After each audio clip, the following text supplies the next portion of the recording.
Hi guys, welcome along to this quick video today. So what I'm going to give you in this is one idea that can help you to get your pins much more visibility. So we all know that if your pins are getting more visibility, have the chance to be repinned by other people. That gives you exposure to that person's audience. And the more audience, the more views you've got, the more potential people clicking through, finding your products and services, whether that's on your website, your blog, your Etsy marketplace, wherever it is, what you're looking for with Pinterest. Yes, it's amazing to get all these views and things, but you actually want click-throughs. But you're only going to get that if your pin is showing up for people. Now, as you've probably heard me say before, Pinterest is a search engine. So when people come to it, the average, in inverted commas, user of Pinterest comes up here, and they'll probably go to their timeline and they will type something in, whatever they're looking for, basically. So if I just take you back to, quickly back here to the profile, one of the key things you want to do is to niche your boards down as close as possible. So I'm still in that process, but I have started on it. So I had very general boards, and I'm going on and making them more and more niche specific as I find things. So, you know, if it's about pom-poms, then it's there. Things like art, I'm actually going to be niching down even further. So I'm going to have probably a general board about art, but I'm also going to have, you know, painting with watercolors, creating collages, using acrylics, all sorts of different things in that. But I'm kind of evolving it as I go along, rather than creating lots and lots of empty boards that I've then got to fill. So what I'll do is I'll niche these down afterwards. But a lot of them, you know, are as I want them to be, like Christmas crafts, fall, autumn crafts, Easter crafts, you know, crochet and amigurumi. I can never pronounce that. I might even split that into two different things. So there's that niching down. So that's helpful. But as I say, you don't have to start out too crazily with that. You can let it evolve as it goes. Make sure though that these titles are keywords, so they're obvious to people what it's about. We can create really fancy titles, but that doesn't help you to get found in the search engines.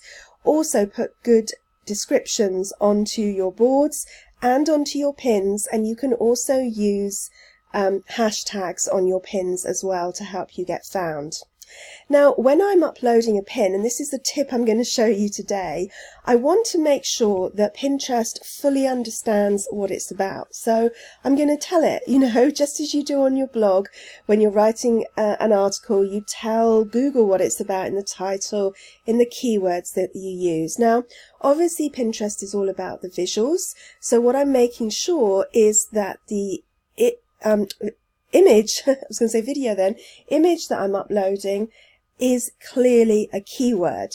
So what I'm doing today is I'm going to upload this pin. I've just created this super fast so that you can see. It's probably not super fancy in terms of what I could have put on there, but the main thing is I want to show you what I do before I upload it. So it's about teacup fairy gardens, but I want to make sure that people are actually searching for what I'm going to use as the keyword. So I go back to Pinterest, I go to the just the timeline, and I type in teacup fairy garden, and then you can see the drop down comes up. So you've got fairy garden ideas, teacup fairy garden DIY. Those would be three brilliant keywords to use in my pin description. So when you're writing your pin description, choose, say, those three and weave that in. I mean, it's not too difficult because teacup fairy garden and teacup fairy garden ideas are both going to show up there because it's the same thing. And then perhaps in a different part of the description, you could call it a teacup fairy garden DIY. You can also use those as hashtags. So hashtag teacup fairy garden, no spaces between it, and I just pop those at the end of my pin description. But the super tip that we're talking about today is to make sure that the image you upload is correctly described for Pinterest. So I'm going to take this one, teacup fairy garden, as my keyword. So I go back here, and this obviously is just created from a Pinterest graphic. So I'm going to call it teacup fairy garden. Now you put underscores between because that helps it to be read by the algorithms. It's the same way that you put your alt text descriptions on your images in your blog, and if you haven't done that, I've done some training on that before, but just remember that if you're doing a description on an image, you always put underscores between the words.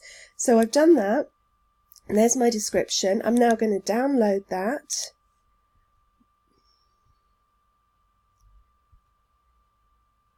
It's taking a second. I think it slows down a bit when I'm so I want Art of Crafts. I've got it there. I download it, and then I go back to Pinterest and I'm going to add a pin. So I'm going to create pin. I'm going to upload this.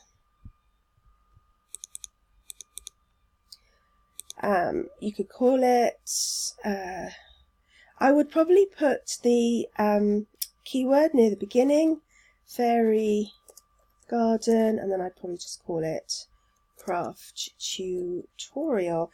And then I would write my description, and I would make sure that in that description I would tell people what it's about by using those 3 keywords that we found. So teacup fairy garden ideas, teacup fairy garden, and teacup fairy garden DIY. So I'd write my description, and the first 50 characters are what usually show up in feeds, but that's not so important.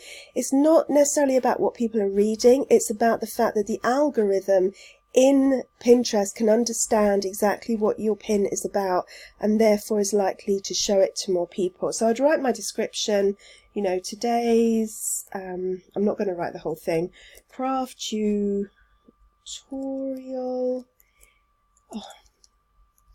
is about creating a teacup fairy garden. I'd write it a bit longer, I'd get that description in, and then at the end I would just put my hashtags, teacup fairy garden, teacup fairy garden DIY, and I put my other one there as well. And then obviously you add your destination link where it's going to on your website, so I won't bore you with adding all that in, but then once you've added the link, and that is exactly, the link is exactly where the tutorial is on my website, and then I would choose the board that I wanted it to go to. So let's just say I'm adding it to my Art of Crafts tutorials, and I would add it and I would save it there. So the key thing is to make sure that when you're creating your image, obviously you need to put your pin description and all those things, but this extra tip that we're talking about today is to make sure that this image is described with the actual keyword. So that's the key thing to remember with your keywords. So I hope that's been helpful. I'd love some of you to come along to my Pinterest webinar that's happening. So if you want to find out about that, we're going to go into a whole lot of detail about creating graphics, using keywords, getting found on Pinterest. So click the link either below or above this video, depending where you are, and you can find out more about that. It's super low cost, easily accessible, and recorded. So even if you can't come along live, you can watch it afterwards. Hope that's been helpful, guys. Thanks for watching.